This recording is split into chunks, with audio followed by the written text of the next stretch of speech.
wanted it's like that. It looks like grief because that's what like, it's hard to like know like what does like grief look like and You mean how what do you, looks like grief? well, seeing your mother wherever, you know, in the house, right? Or trying to hear her voice or trying to like hear the voice and not be bereft, but actually take it in and use it, and how to go from being completely bereft to actually enjoying her and even enjoying her absence because you find her in all these extraordinary places and she talks to you or she talks to you, helps you parent through the egg cups, right? Or whatever it is. So it took me a while to figure that out.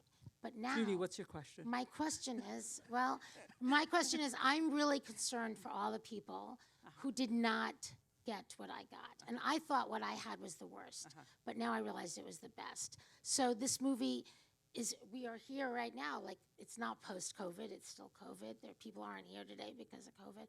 I mean, people didn't come tonight because of that, but I am concerned about for all the folks who didn't get the good death that I got. And I was even afraid of it.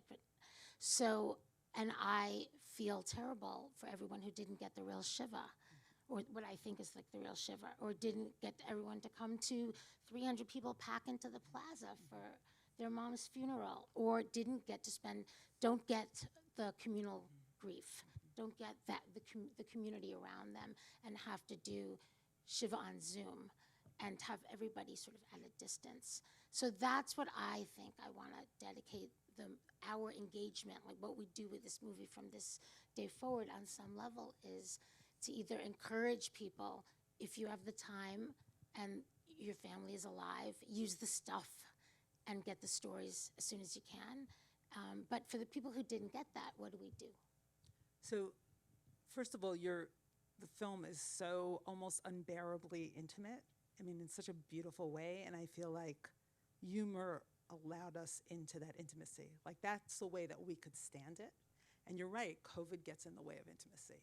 Like COVID, either you're on screen and there's no mask and you can see faces, but there's a screen before you and not a face, or you're with a person and you're masked. So in either case, you get in the way of the face-to-face encounter.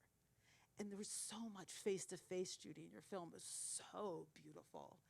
And I feel like you and your mother had such a capacity for intimacy. It was astonishing. It really, it made me cry. The thing about what I've seen as a rabbi and what I've witnessed myself, and my mother died a year ago, is that human beings find ways to connect, that I've seen Shivas on screen that have been amazingly powerful, with people able to feel and connect and see one another. My own Shiva on screen is like the last place I wanted to be, because I felt like I was on stage and I had to talk about my mother, and it was just really weird and uncomfortable. But I had an outdoor Shiva where people were masked, and I felt like, okay, there's some connection here. You know, there's something about just being in person with people. But I think connection is possible almost no matter what. My heart breaks when I think about people in hospitals that died alone. Like that, you know, that's just unbearable. But your movie is so thick and so intense, like the connection is just like, you know, oozes from it, right? Every moment. I had to write an essay for this guide that's going to go out with the movie that POV is producing. And I put a trigger warning at the top, which is crazy. It's like, and I basically said, I'm watching in an intimate relationship between a child and a parent, or a mother and a daughter, can actually be incredibly painful if you didn't have that, or if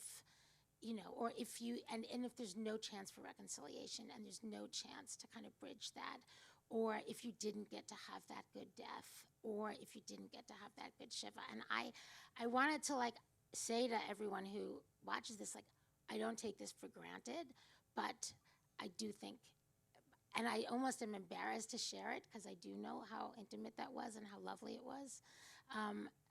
But, you know, I also know that, as intimate as it seemed, like I didn't want to deal with the end of her life. And I could have spent so much more time with her, and I couldn't face it. And I couldn't face the stuff thing. And the stuff thing would have been the easiest and most fun way for us to engage without actually having to like have the discussion about the end of life. Like it would have happened anyway. I want to talk about stuff from a sort of a larger perspective because it feels to me like a soul-body problem. Like, how do we? What comes to mind for me is that novel by Milan Kundera, The Unbearable Lightness of Being. Like, how do we tolerate how ephemeral life is? So we want to hold on to this stuff, but Judy, way before your mother was I had a stuff dying, you had a stuff problem in the mid-'80s. Like, I remember that. And I talk as someone, like, with a stuff problem myself. I know you do. Like you know, and I think the connection that you made between grief and stuff is really profound. How come? Because how do we move into the next day of life without our past? You know, we give up our stuff and it feels like we've severed ties, either to our past or to the people we love. And, it's so interesting when you say, my mother was not in the skirt, right? There's this line in the Torah, God's voice was not in the thunder, was not in the fire. It was like the still small voice, it's the whisper. And how does your mother's presence keep speaking to you without the stuff? Like, do you need the stuff? I don't even know the answer. But I remember when my mother sort of vacated her house on the Jersey Shore, and a house we were really attached to, and she had Alzheimer's, and she moved to Florida, and we went back to the house because we thought like, oh, the house on the Jersey Shore, we love that house, and I brought my kids there every single summer. And we went to the house, and she wasn't there, and we didn't want the house anymore.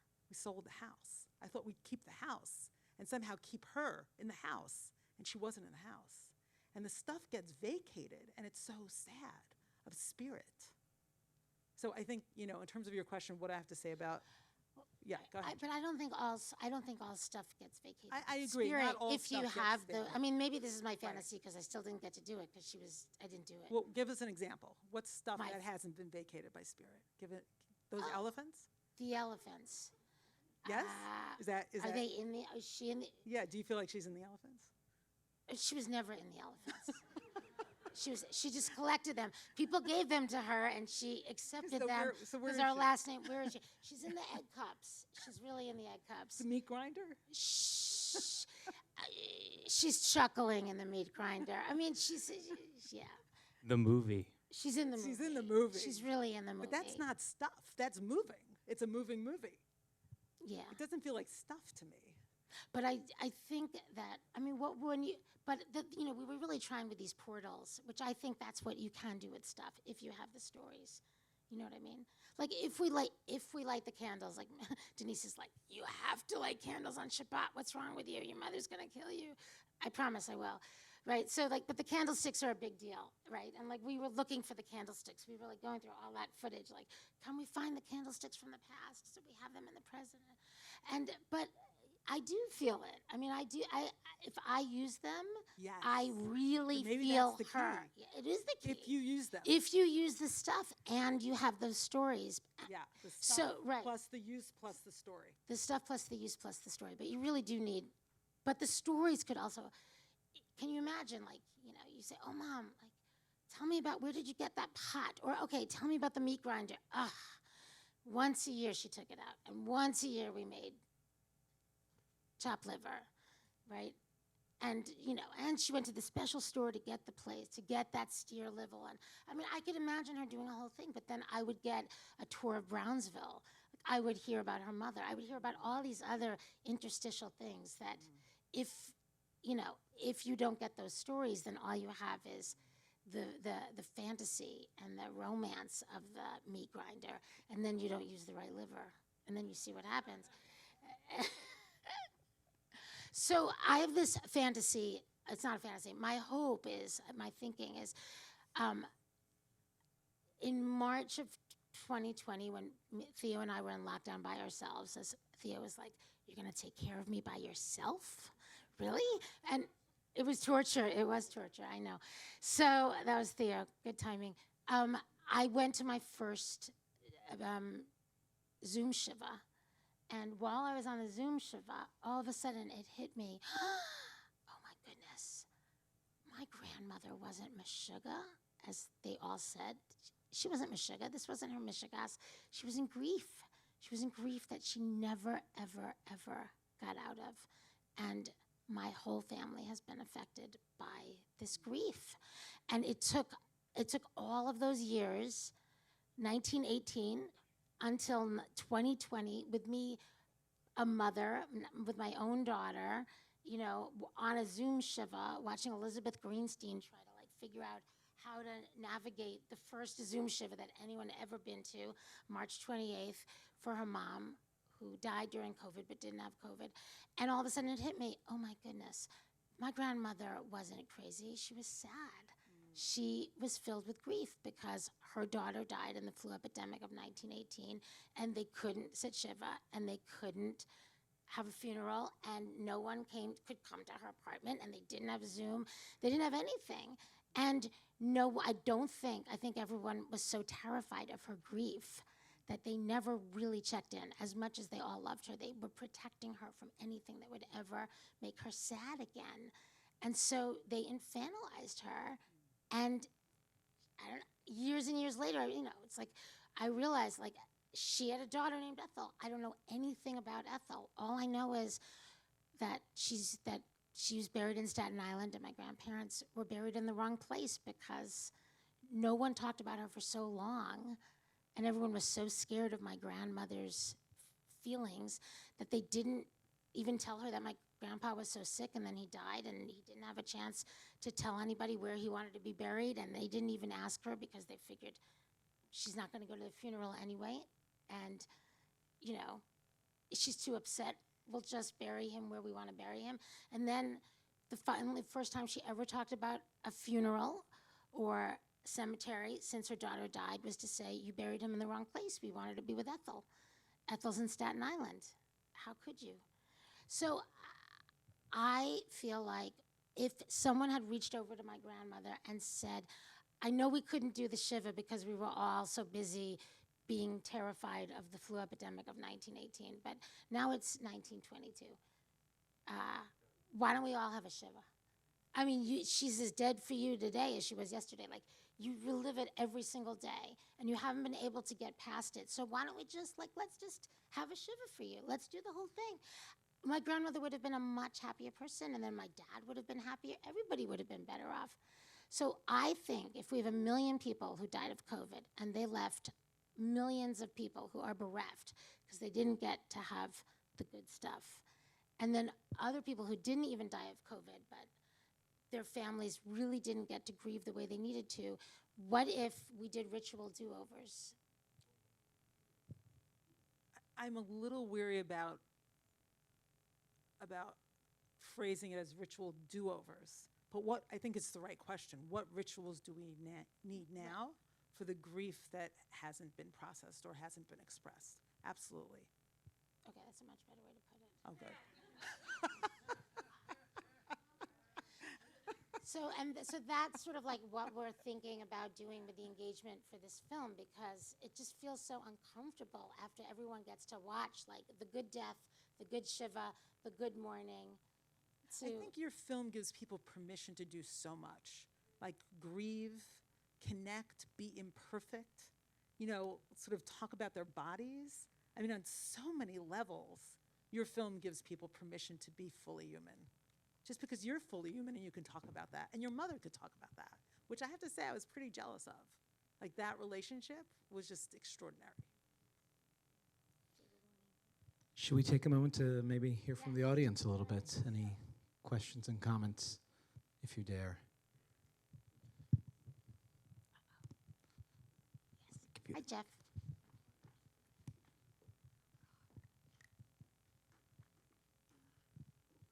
Thank you, and I'm someone who at times deals with stuff in my own life, and I appreciated all the themes of the film. But I just wanted to comment on just how well, yes, you have a tough time dealing with this stuff, but also the footage going back and forth, seeing an object and then seeing how it was used in life. That was so beautiful, and just very moving about how memories are a part of this. And here, then and now, and seeing an object that all comes back. It was being used, so, but it was a beautiful film. Thank you. Thank you. Well, I think that's the craft in the movie. I mean, that took a really long time to figure out how to do that. And the archival material that we liberated from Long Island City, Storage room. it was a different storage room. It was the film storage room.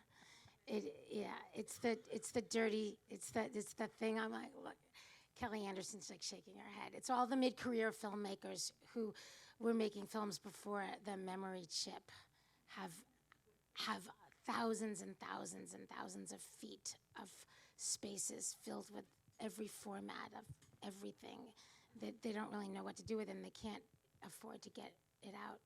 So it just sits there. But we got it out. Thanks to David, we figured out what to do. Yes, question? Yeah.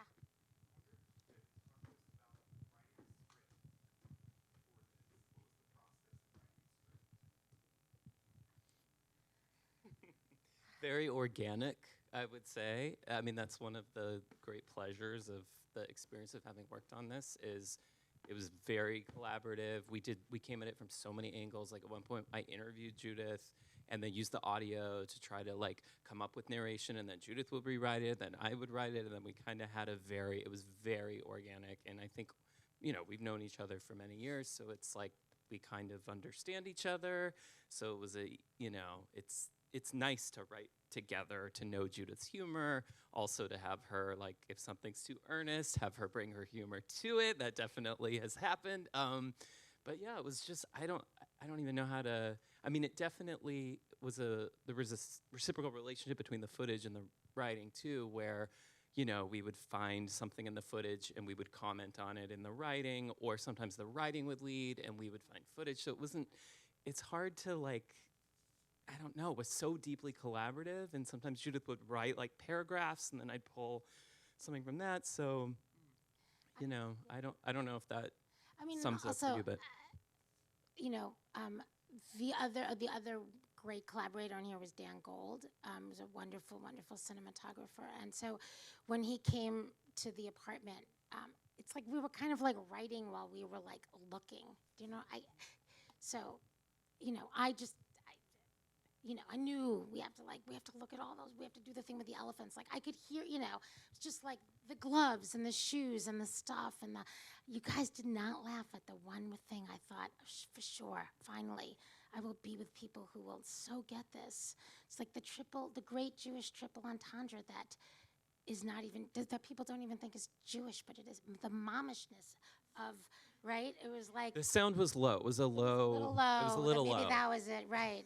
So right. So what was that line? Right. It was like, and then there were the last things that she touched. So like I could hear some of the script in my head. Like I literally would hear that, and then we would like shoot the stuff, and then I would sort of say it to Dan, and then when we got to it, then we would like make it that much better. But some of it just sort of wrote itself. I mean, like what could brush, toothpick, toothpaste, toothbrush, gum pick, nail file, right? It's like all of that held my mom's DNA, and it was precisely the mom, and it was like icky, spooky, gross, right? Like when you think about it, it's like that's the thing, that's the intimate thing. It's like other people will look at the space that your mother was in, and she's gone, and maybe the hospital bed is gone, and now there's this like empty space there, and as I said to my brothers, like, do not touch a thing until I start shooting. Don't touch a thing. They were like, not a thing, nothing, don't touch anything. I was like, I want to find the empty yogurt cup. She only ate a tiny bit on the last day, and I know we left it there. I got to shoot the yogurt cup. So it was like, so some stuff just like, it writes itself when it's so right, it writes itself. And when it's not right, then you really have to write a script. then it gets really hard. Yeah. We have a question down here for a moment. Hi. Aw. I just have a question about, editing, and you touched on it before about the archival, but, it was blended so seamlessly, from all these years in different formats. I'm wondering, what was that process like of, having to take all this footage from like so many different formats over so many different decades and like put it all together and make it look cohesive?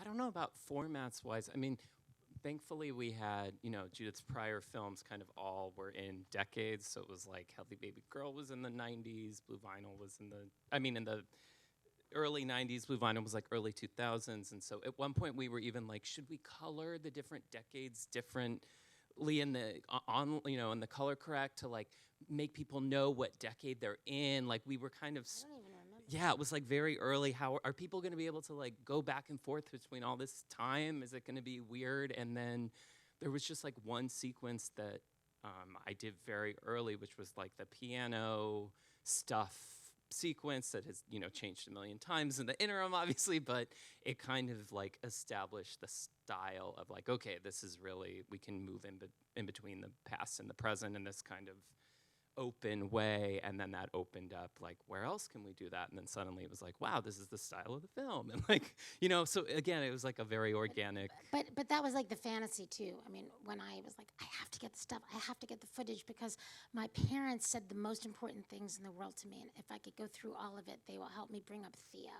And then I will get their wisdom, and then she will see them. And in fact, I mean, don't you feel like you know them from all these years of watching the movie get made over and over and over? Do you feel like you know your bubby and your grandpa? A little, no. Why is there That's a more good of my question. mom Why is than there my more dad? of Florence than Theo? Yes, good question. I think Life's just not equitable, I think just for a it's movie. really a mother-daughter intergenerational, like, your mom, her mom, sort of. We really focus more on motherhood, and also she had a lot more to say about this stuff. I mean, there's a little bit of your grandpa in there where you can see he kind of holds on to stuff, maybe there's a corollary there, I don't know, but so he's in there a little bit, but it was really a mother-daughter kind of story. He could have been in there a lot more, but as Ted Helfand once said, Florence, you had your movie. That was a Healthy Baby Girl. Blue Vinyl's my movie. And we're going to do it. So, and so anyway, I guess this was like, this is your grandma's movie and your movie too, right? No? Okay. But Theo and I made a movie together called Absolutely No Spitting, and it's online, and it's our DNA journey that we did together. And she's a rainbow, and I'm really boring. I'm 99.6% Ashkenazi. She's a rainbow. She got the whole thing, and I am just Jewish. From Eastern Europe, 100%. Let's take one more question up here. There was somebody who had a hand up We're before. gonna let Dianne, bless this and end it for us. Behind you. Oh, and then we're gonna tell everybody about that. You're right. We're gonna tell everybody. Do the QR. I just want to say, I thought the film was so moving. I was crying my eyes out. My neighbour gave me a tissue at the beginning of it. And on your comment around like the film being used for like grieving process, for me it's like a living process. Like we witness you coming alive in the film as we witness your mother passing in the film. And full disclosure, I just found out I was pregnant recently. And so watching this is like so moving, because I'm now contemplating like, how will I interact with my child and how do I want to live as a parent? So for me, when I think of like what's the value of this film, when it comes out and the audiences who see it, like I feel like there's the grieving process, but really it's like you live and like you show your process of like, I want to live for my daughter and I want to live with her and I want to be energized with her and I want to be fit and healthy and I want to run around with her. And it's like, there's so much more life if you can see all the campaign to just a process of grieving. Actually, it's a process of like inspiring, I think, other mothers to be like, how can I live the best life with my child? And for me, I think that would be such a powerful part of screening this with other people, because there's two sides of this story, and your fight for living, I really resonated with, in addition to watching your mother and the grieving process. I just wanted to make sure that there was that hopeful part of it being a part of the campaign that I think would be really connecting for many people watching. So very personal, but in a room of strangers. Thank but you. there we go. Thank you.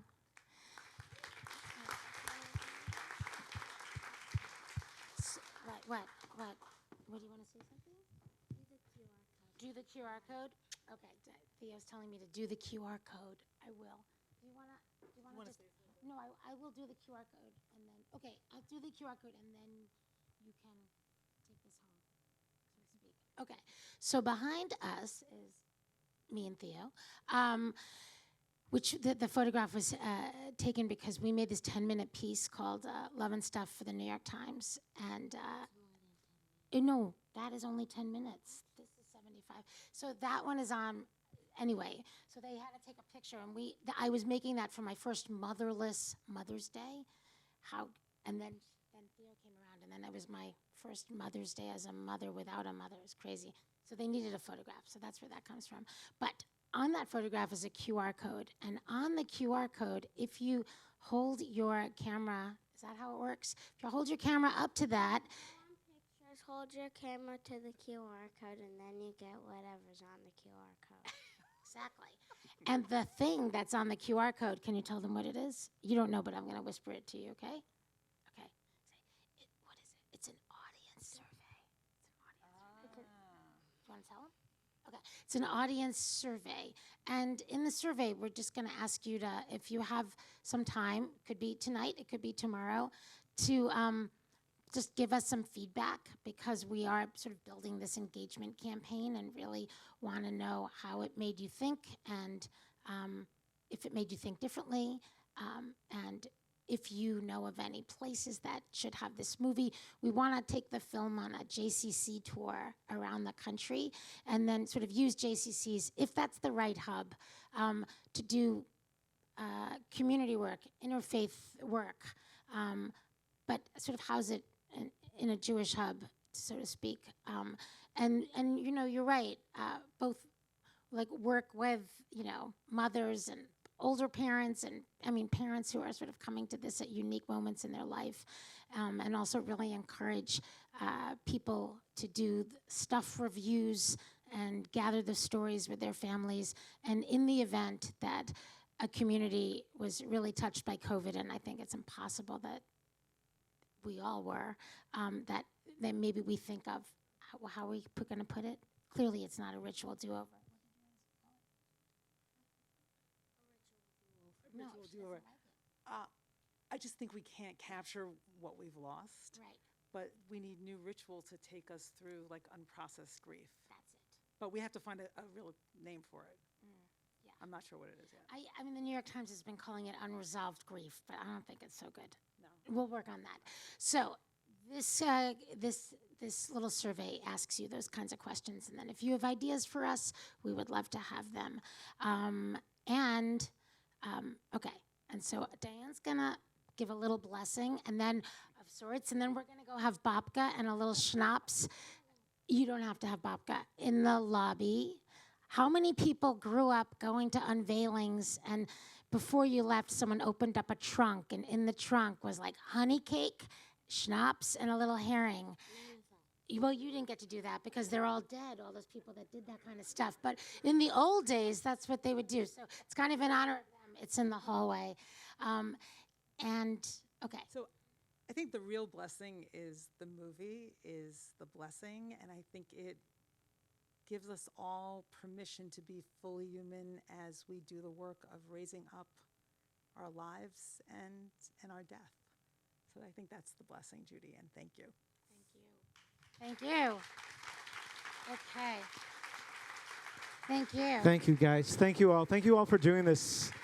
Movies are just so much better together, and this experience is really so beautiful. And thank you for making this homecoming here. It really, Thank truly, you. the movie feels like it was like shot around the corner. It was even shot upstairs. It was, and that's the pool. The pool was upstairs. Yes. So, and the movie, you could if someone wants to see it, it's streaming through November 5th. Can people go swimming in the pool? Yes. Not now, but in general, yes. Yeah. So if people are interested, they could watch it on TV. But, you know, they shouldn't watch it alone. They should watch it with someone or call home afterwards. Okay. And we'll do more for the Forgive Me Filmathon. We'll have Judith back to talk more about this in the context of Yom Kippur. I want to give a big thank you again to What Matters and the Schomer Collective for being a part of this, and everybody else who came and made this possible. Thank you you all. for being here, everybody.